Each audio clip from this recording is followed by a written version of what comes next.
Hello and welcome to Winchester Now. I'm Mary Blaxland. On our programme this week, we find out why some buildings in Winchester will turn orange next week, hear from young pupils about what Remembrance means to them, and we mark World Kindness Day. What stories do you have to share? Plus our news roundup and shout-outs too. Winchester Radio. The clock on Winchester Guildhall will turn orange next week. The Bishop of Winchester and other dignitaries have agreed to wear orange, and university buildings will also bear the colour. It's to create awareness of a campaign to end domestic violence against women and girls. It's organised by Winchester Soroptimists, and I spoke to their president, Julie Blackwell.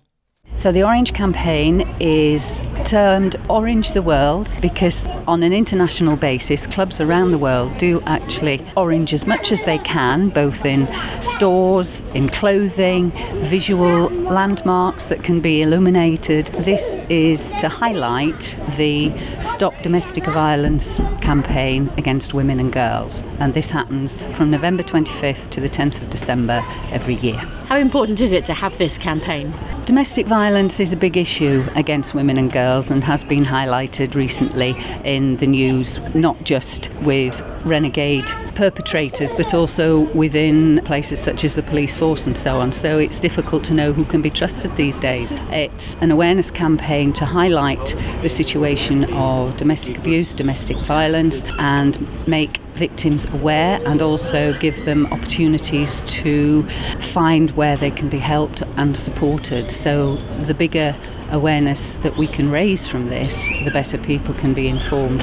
And what about here in Winchester, here in Hampshire? Is it a problem around here that you know of? We work quite closely with the Stop Domestic Abuse Agency, which is based in Havant and covers Hampshire. It also covers women's refuges in the area. We have statistics which say that 30,700 cases of domestic abuse were reported in Hampshire, so it's clearly something that needs to be addressed. 68% of calls to the Stop Domestic Abuse Agency continue to be from female victim survivors, with 5% being from male victim survivors. So we know it does work both ways, but the majority do tend to be female victim. And from what I understand, the problem has got worse since COVID as well. Yes, because you would think that home was the safe place to be in COVID. Well, clearly it isn't for those who are subject to domestic violence at home, and that has made it more difficult for women and children, and indeed families, to escape their abusers. So what can we expect to see in Winchester during the Orange campaign? What's going to be happening? We've had great buy-in and support from Winchester Council. They are lighting up the clock face of the Winchester Guildhall in orange over the weekend of the start of the campaign. So for 3 nights the clock face will be orange. We've also illuminated the Spinnaker Tower in Portsmouth, because we do have a sister club based near Fareham, Gosport, called SI Solent East, and they will support us in the Spinnaker campaign. And also the Vice-Chancellor of the University in Winchester has supported us and has agreed to look at lighting up one of the campuses in Winchester. So it should be quite something just before Christmas to see these buildings lit up in orange. And hopefully some of the shops and businesses will get involved as well. That's what you're hoping? We're hoping to make contact with the retailers and businesses along the High Street, and hopefully that they will buy in and support us and put a small display, just a poster and a couple of orange balloons to catch the eye, just to highlight the campaign of Orange the World. We also have an Orange Cafe on the 25th of every month, which we do at Projects Cafe in King's Walk. So if anybody wants to come along and talk to us, Soroptimist members will be there. We don't just talk about the Orange campaign, but we talk about other issues and charities that we support. Tell us a bit about Winchester Soroptimists. Soroptimist International, it doesn't exactly trip off the tongue. It comes from the Latin soror, which is sister, and optimum, which is best. So Soroptimist actually covers best for women and girls, is how we translate it, if you like. So we transform the lives of women and girls. That's a big statement, I know, but on an international basis, we have consultative status at the United Nations, and we get the opportunity to go there each March around International Women's Day to New York, to the United Nations building, where we hear what is going on within women's lives and the challenges they face around the world. This is called the Commission for the Status of Women, so it's a big deal. So as Winchester, we cover smaller charities in our backyard, if you like. We support the women's services at Trinity and the Women's Refuge and also Winchester Beacon, and with the help of other outlets in the town, we're getting together a good Winchester portfolio. The Mayor is very supportive of us, and we shall be doing the Christmas fair on the 24th of November as well. Yes, so please come along and support us. Obviously, people walking around will see the Guildhall lit up orange, they'll see orange displays in the shops. What do you hope they'll take away from it? What difference do you hope it'll make? Well, number one, we hope it actually raises awareness of the organisation and recognises it for what we are, as in a women's organisation, international, global campaigns and supporting women and girls, which is a key part of obviously what we do. Through education, we enable, we empower both girls and women here in the UK and overseas, but we also obviously need to highlight the awareness of the domestic violence situation in and around the world. So hopefully that might just digest. They may then relate, perhaps in Winchester, what Sir Optimists are doing. We'd be delighted if anybody wanted to join us. And hopefully bring an end to violence against women. That's a big ask, I'm sure. I don't think you can put a date on that. I think all we can hope to do is reduce year on year and build awareness in organisations, even such as the police. I think it's something that's always been going on, but of course nowadays is the opportunity to speak about it more than ever before. Winchester Radio. Hundreds of people took part in a Remembrance parade through Winchester last weekend and gathered at the memorial outside the cathedral to honour those who lost their lives in war. Across the city, services were also held at local churches. In Kingsworthy, primary school pupils were invited to St Mary's Church to hear about what life was like in the village at the time and to learn more about those who gave their lives in the two world wars. I learned about the First World War and the Second World War and people who died in it. We had a little service here today. What did you think about when you were having that minute's silence? What was going through your mind? I was thinking about a load of my ancestors who probably would have died in the First or the Second World War. And how important do you think it is that you and all your school friends here remember people who died? I think it's incredibly important and that they should really remember it. And tell me a bit about what you've been learning in school. We've been learning about puppies, what they mean. Back in year 3 we did remembrance poems, that was really fun.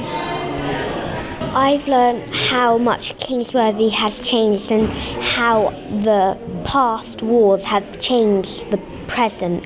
What do you think it would have been like for someone your age living during World War I and World War II? I think it would have been really hard because I think a lot of their dads would have died at war, and feeling like you were always at risk no matter where you are, that would be really scary. And tell me what you were thinking about then when we were doing the silence. Well, I was thinking about all the people who had died. I don't come from Kingsworthy, but I was thinking about all the people who had died from Kingsworthy. What about you? Tell me a bit about what you've learned here and at school as well. I've learned about it's really important to remember the people who've died, because you might not know, but one of the people could actually have been related to you even if you didn't know that they were. And what about you? What do you think about when you hear about the First and Second World War? What do you think it would have been like for people? I think it would have been really scary because you never know, because every night you probably most nights have to go into one of your shelters, and it would have been all your food would be rationed, so you wouldn't get all the nice things that we have. And what were you thinking about during the silence? How important do you think it is for us to remember? Well, because you never know. You might have an ancestor who died or who might have been alive but have done something amazing. And tell me about your relative. My great-great-grandfather, he gave his life for somebody else in the war, so I remember him. Now some more news from around our city. Here's Ron Venturi. A special service will be held in Winchester on Sunday to remember those who have lost their lives as a result of collisions on our roads. Family and friends who have been bereaved are invited to the event at Christ Church at 2:30 p.m. Roads policing officers and fire and ambulance service representatives will also pay their respects. Police in Winchester have joined an initiative to tackle knife crime across the country. As part of Operation Sceptre, a knife surrender bin has been set up at the front office of the police station in Tower Street. It will remain in place until this Sunday so people can safely hand in any knives. The operation also includes education and community engagement and a crackdown on illegal sales. Plans to extend the Chesil Theatre have moved a step closer, with a planning application submitted to the council. Last year, the theatre bought land adjacent to its current building. The plans include a new foyer and rehearsal area, community performance space, improved dressing rooms and facilities for young actors. Doctors in Hampshire have issued advice for residents during Self-Care Week. The UK-wide event, organised by the charity The Self-Care Forum, aims to change habits and promote mental and physical well-being, especially heading towards the winter months. It also encourages people to think about when a pharmacist can help, when to call a GP, or when you can self-care. Here's Dr. Matt Nisbet, Clinical Director for the Hampshire and Isle of Wight Integrated Care Board. Looking after ourselves is really important for all of us, whether it's eating a balanced diet, cutting down our alcohol consumption, or something like keeping physically active and trying to maintain a healthy weight. There are lots of ways that we can all try to look after ourselves better. Self-care is not just about our physical health, but also about our mental health, and things like exercise will help our mental health just as much as our physical health. For people who those things aren't working and find themselves in a mental health crisis, anyone in Hampshire and Isle of Wight can text HANTS, HANTS, to 85258 to contact a trained mental health crisis worker. I hope that you'll all be able to take a few moments this week to think about what you can do to look after your health and well-being better. There's lots more information on nhs.uk or on our Hampshire and Isle of Wight ICP website. Staying on the theme of self-care, and 12 years ago, Southern Health and Solent Mind started a service called iTalk to help people struggling with their mental health. Now the service is being rebranded as part of a nationwide campaign by the NHS to improve access to therapies. Anna O'Brien spoke to Charlotte Winfield, service lead at NHS Talking Therapies Hampshire.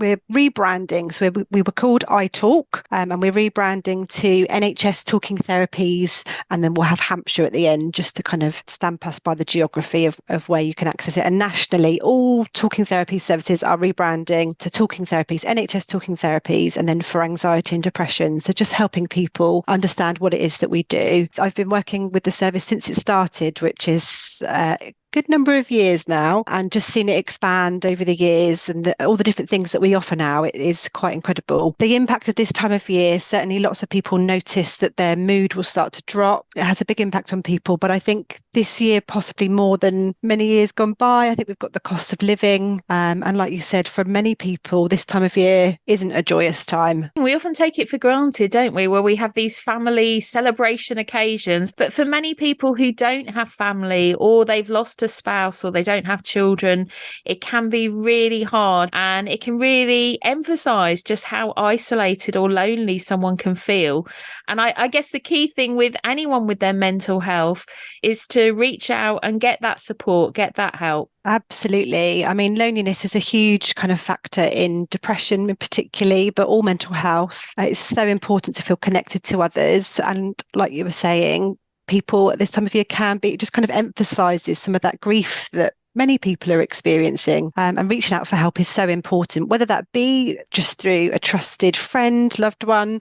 If not, you can reach out to your GP, but also to places like Talking Therapies Hampshire with just an internet click or a phone call away. It's just taking those first steps. I think that's something actually, Charlotte, is worth emphasising, that the NHS Talking Therapies service in Hampshire, you can be referred through your GP, but you can self-refer. You can just go on the website and register an interest in one of the courses, or somebody from the team getting in touch with you.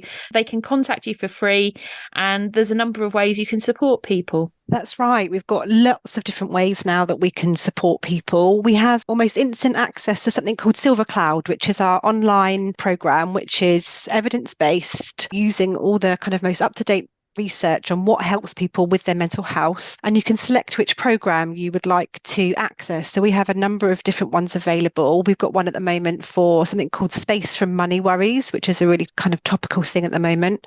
Yeah. Space from depression. We have Space from sleep problems. That's a common one at the moment for a lot of people struggling with their sleep and the knock-on impact of that. Anyone who's had difficulty with sleeping can kind of attest to the impact of lack of sleep on your mental well-being. Yeah, lots and lots of different things available through that Silver Cloud programme, which, as I say, you just go to our website, italk.org.uk, and you can register yourself there and you get instant access to the programme. We also have some wellbeing classes, again, which you can access. The next one's available. We've got a sleep wellbeing class that you can join online. There's one called Breathing Space, which helps people with relaxation techniques, and a new one that we've got coming up, just started, called Living with Uncertainty, mainly for people who have difficulties with worrying, feeling anxious, that kind of thing. And finally, Charlotte, if anyone wants to find out more about NHS Talking Therapies, can you just remind our listeners of how they can get in touch? So you can go to our website, which is www.italk.org.uk, or you can give us a call on 02380 383 920. And you can hear a longer interview with Charlotte, including advice on how to improve our mental health, on Winchester Radio this Sunday after 4 p.m. Now some news of two events aiming to provide help to people of the city and beyond. As part of Carers' Rights Day next Thursday the 23rd, an event is being held at Winchester Heights Care Home on Stockbridge Road between 10:30 and 12. Organised by Andover Mind, there will be representatives from legal firms, citizens' advice and community-based support.